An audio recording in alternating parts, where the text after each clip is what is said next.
صفدر ایک عام سا لڑکا تھا۔ صفدر ابھی بے روزگار اور فارغ تھا، اس لیے وہ تمام وقت اپنی بیوی کے ساتھ گزارتا اور ان کا سارا خرچ اور ذمہ داری اس کے والد نے اپنے ذمہ لی تھی۔ صفدر کی شادی ہو جائے اور اس کی بیوی آ کر اس کو سنبھال لے، کیونکہ وہ والدین کی بھی زیادہ نہیں مانتا تھا، اس لیے انہیں ڈر تھا کہ کہیں وہ زیادہ بگڑ نہ جائے، اس لیے فوراً اس کی شادی کروا دی گئی اور ماں باپ مہینے کا خرچ دے کر باقی باتوں سے بری الازمہ ہو جاتے۔ زندگی کے ماہ و سال اسی طرح گزرتے رہے اور دیکھتے ہی دیکھتے شادی شدہ زندگی کے 4 سال گزر گئے، جن میں چھوٹے موٹے جھگڑے تو کبھی روٹھنا منانا اور کبھی سمجھوتا کر کے گزارا کرنا۔ حالات بگڑنا تب شروع ہوئے جب صفدر کے والد کا انتقال ہوا اور اس کی ماں نے صفدر اور اس کی بیوی کو الگ ہو جانے اور اپنا بوجھ خود اٹھانے کا کہا، کیونکہ شوہر کی پینشن سے اب اس کے لیے باقی بچوں کے ساتھ بیٹے اور بہو کا بوجھ اٹھانا ممکن نہیں تھا۔ صفدر جو پہلے سے ہی ہڈ حرام سا بندہ تھا، وہ محنت کرنے کی بجائے ہمیشہ ایسے طریقوں سے پیسے لانا چاہتا تھا جو آسان ہوں اور جن سے پیسے زیادہ ملتے ہوں۔ اب اس کا اصل چہرہ سامنے آنے لگا تھا۔ گھر کی کوئی ضرورت وہ پوری نہیں کرتا تھا، اوپر سے ہر وقت بیوی سے لڑائی جھگڑا کرتا رہتا۔ پر کچھ دنوں سے ملیحہ نے اس پر بڑا دباؤ ڈالا ہوا تھا کہ محنت کرو، گھر کی ضرورتیں پوری کرو یا پھر مجھے فارغ کرو، میں مزید مشکلیں برداشت نہیں کر سکتی۔ اس کی دھمکی سے شاید وہ ڈر گیا تھا اور روز ہی کام کی تلاش میں نکلتا۔ پر واپس آنے پر جب ملیحہ اس سے پوچھتی کہ کوئی کام ملا تو اس کے چہرے پر مایوسی اور اداسی صاحب بتا رہی ہوتی کہ وہ آج بھی ناکام لوٹا ہے۔ صفدر جس نے پہلے کبھی کوئی کام نہیں کیا تھا، اب روز روز کے دھکے اور ناکامی اس کو اور بھی کمزور بنا رہی تھی۔ پر ملیحہ کی محبت اور صبر اس کو ہر روز ایک نئی ہمت دیتی، جس کی وجہ سے وہ گزرے ہوئے دن کی ساری تھکان کھول کر صبح پھر نکل پڑتا۔ آخرکار دن، ہفتے اور پھر مہینے بھی گزر گئے، نہ تو اسے کوئی کام ملا اور نہ ہی گزارے کا کوئی ذریعہ بن رہا تھا۔ جہاں بھی جاتا وہاں کام دینے کے لیے لوگ اس کا تجربہ یا ہنر پوچھتے، جو کہ اس کے پاس تھا ہی نہیں۔ اس کے ماں باپ نے صحیح فیصلہ کیا ہوتا اور شادی سے پہلے اسے کسی کام پر لگایا ہوتا تو آج وہ در در کے دھکے نہ کھا رہا ہوتا اور نہ اب ان دونوں کی زندگی سزا بن گئی ہوتی، خاص کر ملیحہ کی۔ گزارے کے لیے پہلے زیور اور پھر گھر کا کچھ سامان بیچنے تک کی نوبت آ گئی، جس سے کچھ دن تو دونوں نے کھانا کھایا، پھر کئی روز فاقے کرنے پڑے، تو آخر بھوک کے آگے ملیحہ کی محبت اور صبر نے بھی ساتھ چھوڑ دیا۔ وہ مجبور ہو گئی تھی اور اب صفدر سے بھی یہ سب دیکھا نہیں جا رہا تھا۔ وہ گھر سے ٹھان کے نکلا تھا کہ کوئی بھی راستہ اپنانا پڑے، پر اب وہ ملیحہ کو پیسے لا کر دے گا، اور ویسے ہی ہوا۔ آج صبح وہ اداس چہرہ گھر سے نکلا تھا، پر شام کو واپسی پر وہ بہت خوش باش گھر لوٹا تھا اور ساتھ میں گھر کا راشن اور ملیحہ کے لیے کچھ فروٹ وغیرہ لے کر آیا تھا۔ بہت دنوں بعد دونوں نے پسند کا کھانا پیٹ بھر کر کھایا تھا۔ ملیحہ نے اسے پیار سے دیکھا۔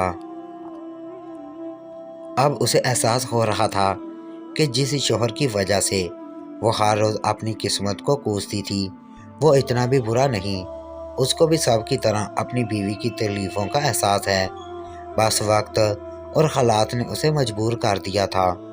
ملیحہ صفدر کے پاس جا کر بیٹھی تو وہ کسی گہری سوچ میں گم بیٹھا تھا اور اسے ملیحہ کے آنے کا بھی پتہ تک نہیں چلا۔ وہ صفدر کو اس قدر کھویا ہوا دیکھ کر تھوڑی فکر مند ہوئی کہ ایسا کیا کام ہے جس کی وجہ سے صفدر کو خوشی سے زیادہ پریشانی ہے، اور اس نے صفدر سے پوچھا کہ کون سا کام ملا ہے آپ کو۔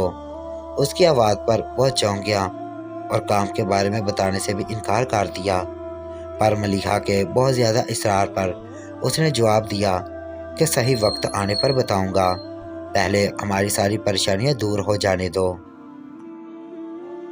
اور پھر ملیحہ نے اس کے کندھے پر سر رکھا اور دونوں دیر تک پیار بھری باتیں کرتے رہے۔ ملیحہ کو صفدر کے کندھے پر ہی نیند آ گئی۔ اس نے اپنی پیاری بیوی کی طرف دیکھا اور سوچ رہا تھا کہ کتنی خوبصورت ہے وہ، پر غربت کی تلخیوں نے ان دونوں کے رشتے کی ساری خوبصورتی کو ختم کر دیا تھا۔ اس نے ملیحہ کو بستر پر لٹایا اور ساتھ ہی دونوں نے کئی روز کی تلخیوں کے بعد سکون کی نیند لی۔ صبح ہوتے ہی وہ کام کے سلسلے میں باہر چلا گیا اور شام کو تم کچھ مت پکانا، میں کھانا باہر سے لے کر آؤں گا کہہ کر گیا۔ ملیحہ نے سارا گھر صاف کر کے سجا دیا اور خود بھی صاف ستھری اور اچھی تیار ہو کر انتظار کرنے لگی۔ شام کو صفدر وعدے کے مطابق کھانا لے کر آیا اور ملیحہ کی بہت تعریف کی کہ آج وہ بہت خوبصورت لگ رہی ہے اور اس کو روز ہی شام کو تیار ہو کر اس کا انتظار کرنے اور رات کا کھانا باہر سے ہی کھائیں گے ایسا کہا۔ پھر اس طرح زندگی سکون سے گزرنے لگی، پر ملیحہ جب بھی صفدر کے کام کے بارے میں پوچھتی تو وہ اسے ٹال دیتا۔ اکثر دوپہر میں صفدر ملیحہ کے سو جانے کے بعد گھر کے اسٹور میں کچھ کرتا رہتا۔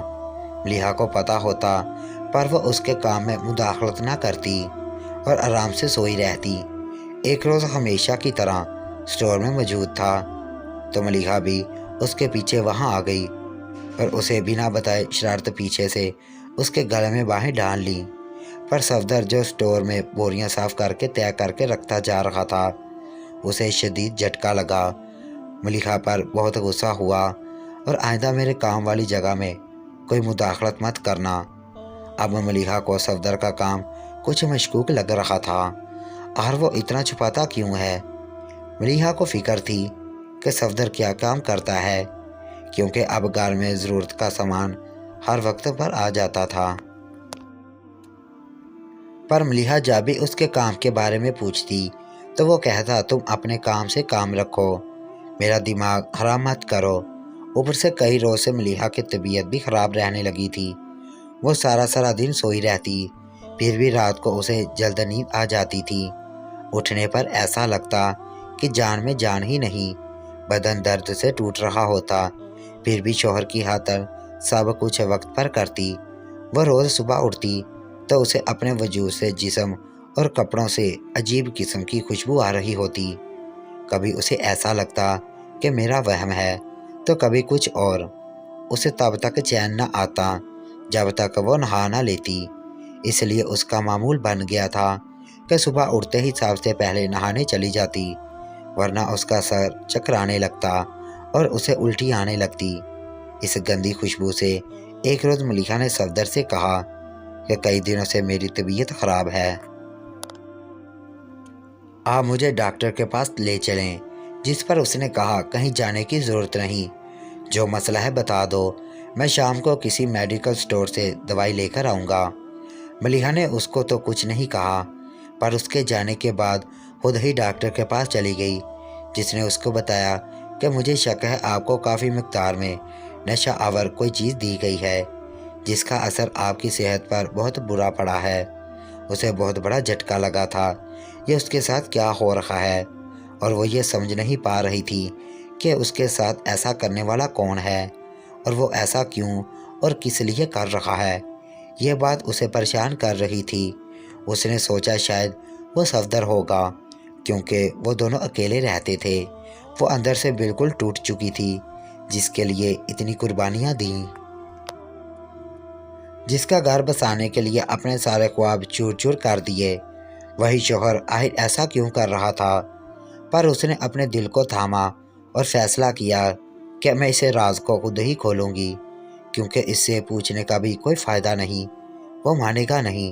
اگر کوئی بات ہوگی بھی تو پھر ملیحہ نے اندازہ لگانا شروع کیا کہ کیا وہ اسے آخر نشہ کس طرح دیتا ہے۔ بہت سوچنے کے بعد اس نے نتیجہ نکالا کہ شاید رات کا کھانا جو صفدر باہر سے لاتا ہے اس میں کچھ گڑبڑ ہے، اور اس کا شک بالکل صحیح نکلا۔ ایک رات اس نے شوہر سے چھپا کر کھانا کہیں ادھر ادھر کر دیا اور اسے بتایا کہ میں نے کھانا کھا لیا ہے۔ جب وہ رات کو سو چکی تو تقریباً آدھی رات کے قریب اس کی آنکھ سبب کھلی جب صفدر نے کمرے کی لائٹ چلائی اور خود اسٹور کی طرف چلا گیا۔ ملیحہ نے چاہا کہ اٹھ کر دیکھے کیا ماجرا ہے،